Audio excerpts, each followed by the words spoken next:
I would say, especially to all of you in the media, because I think it's a real fallacy that there's this alleged lack of transparency when it comes to Doge. President Trump and Elon Musk have been incredibly transparent on what Doge is doing. There is an X account with the Doge handle. They are tweeting out what they are doing on a daily basis. They have a website where they are posting the receipts of the contracts that they are reviewing and the payments that they have stopped. Watch as she brings the receipts the mainstream media doesn't want you to see.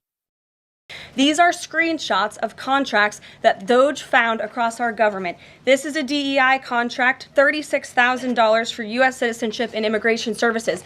That is against the president's policies and his America First agenda. This is a $3.4 million contract, a Council for Inclusive Innovation at the U.S. Patent and Trademark Office, Department of Commerce, another DEI contract that Doge identified. I can continue to go through these. Oh, I love this one. $57,000 for climate change in Sri Lanka. What is this doing to continue the interests of the American people? Absolutely nothing. Here's Trump's press secretary humiliates liberal media with this brutal takedown. I would argue that all of these things are fraudulent, they are wasteful, and they are an abuse of the American taxpayer's dollar.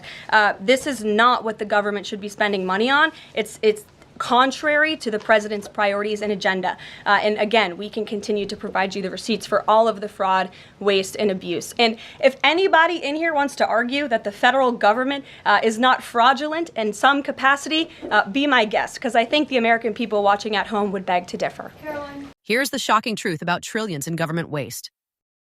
The subcommittee headed by Chairman Marjorie Taylor Greene, her and her staff discovered $2.7 trillion in improper payments to Medicare, Medicaid, overseas, to people who should not have gotten it. Some of this room might have missed that press conference. Can you elaborate on what the president is thinking at this point? Well, again, that's another example. There's a very long list of the fraud, waste, and abuse that Doge is identifying on a daily basis. Elon Musk also talked about yesterday about Social Security payments that are going out the door for people who are no longer with us, unfortunately. I would say that is certainly fraud. Here's Caroline Leavitt schooling media on Trump's masterful deal-making. The president has made it very clear that he will never allow Iran to have nuclear capabilities. That is a red line that he has drawn, and he will not allow that to happen. But you asked why President Trump wants to make a deal.